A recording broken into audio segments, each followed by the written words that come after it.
Good morning. Welcome to another one of Drew's book reviews. So today we are reviewing Half a King by Joe Abercrombie. Now, this is the first time I've ever read a Joe Abercrombie book. I heard or read somewhere that he had good books, so I thought, what the heck, I'll pick it up, check it out, see how it is. I always love picking up new authors to see what their writing's like and whether or not there's somebody I want to continue reading. And I have to say, I like it.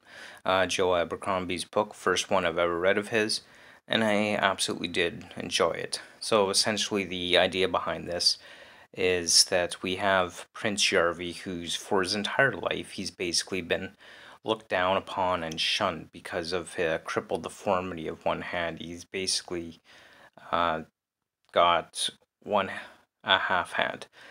So his whole life he's been teased about this. He's been rejected. He's been seen as half a man, half a prince, half a king, and all this kind of stuff. So he's never really been able to be taken seriously in his life. And so what happens is he is on the path to join the ministry, essentially, which is kind of like the religious leader that has power over everything, basically, in terms of ministering, healing, counsel of the king, all that kind of stuff. But anyway, so his father and brother are betrayed and killed, leaving him in the position to become the king. But he himself is soon betrayed and sold into slavery, where he has to fight his way back to his home to recover a throne he never wanted in the first place, but he must seek revenge upon the betrayal that had happened to him. So the whole idea is here is he has to fight through adversity to become a king, but because he's always been referred to as, you know, half a prince, half a man, so forth and so on, he has to fight to become, in effect, half a king throughout the story. So I love the whole story behind it, the whole concept of betrayal and fighting for revenge and seeking to take back that which was stolen from him, but something he never wanted to begin with, but he couldn't let stand this betrayal, which really makes for a compelling story, makes for a good reason, really good motives for his character here. Now, I won't spoil the ending, but he doesn't end up becoming king. In the end, he is not the king, half a king in the end, but I won't spoil that ending for you, so you can read it, pick it up and read it, and find out for yourself what exactly happens with that. But definitely at the end, it sets it up for another good story in the second volume of this series. I have to say, overall, I really enjoyed it. Thought it was a good book. Um, the trials that he went throughout his time in slavery and bondage, I think, really helped strengthen him as a character. You see, he's a character. Yarvi is a character that doesn't like violence. He doesn't like war. He doesn't like to fight. He doesn't have the strength or willpower to act in the way that he needs to in order to ensure his own survival a lot of the time. And so he's always been much more reserved with that. I guess because his whole life he's been, beaten down.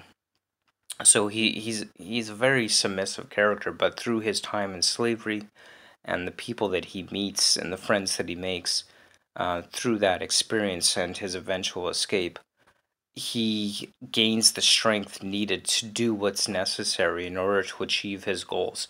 And he finds that he has the strength to do things he never thought possible, he never could see himself doing, and be able to overcome that adversity. Because after his betrayal, he had sworn an oath to take vengeance and make right what was wrong. So he really had to come to grips with the reality and basically break down those barriers in his own mind that prevented him from doing that which was necessary. And I thought that was just really awesome, and I love the way that that played out in this book. I have to say, it really was a fantastic read. I really enjoyed it. Definitely one of the better books I've read of late, and I would definitely recommend it to One of the things I really liked about it, actually, before we forget here, is that the idea here is like a lot of fantasy books, they have, they have the elves as a typical type of fantasy character, the society or culture, or the people known as the elves. In this series of books, the elves are referenced consistently, but they're referenced as these long dead culture. They don't exist anymore, and they've left the ruins of their great civilization in the past. And part of their lore within this book series is that the elves themselves actually broke God into literally hundreds of different pieces. And now there's this pantheon of gods that exist between what they call the tall gods and the minor or short gods, I guess. And each are different aspects of the one great god that the elves destroyed and shattered into hundreds of pieces in the long ago history. So that lore is really interesting, and that while the elves are merely referenced as a historical group of people in the mythology of the world in which Joe Abercrombie is created, the elves themselves are not present in the story. They're not part of it. They're not people living in this world right now, but rather they are people from the past who left their ruins and destroyed God. So I thought that was a really interesting concept. And while the story isn't about the elves and destroying and shattering God, I love the concept presented behind that. I have to say, it's probably one of my favorite parts of this book, one of my favorite parts of this story in terms of the lore and the theology behind it. And I really hope that future books in the series tap more into that idea and pick up on that and kind of get more into that, because I love that kind.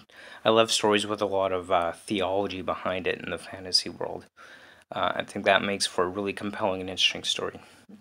But yeah, overall, great book. Really enjoyed it, and I definitely would recommend Joe Abercrombie to anyone, because it just really is a good and enjoyable read overall, and I really liked it. And of course, as always, don't forget to stay tuned for my next review. I'll be picking up the second book in this series, Half the World by Joe Abercrombie, so that'll be coming up next. As always, stay tuned. Don't forget to like, comment, subscribe below. And as always, the links to all my social media profiles will be on there: Instagram, Twitter, Facebook. And thank you so much for watching, and hope you have yourself a fantastic day. Bye.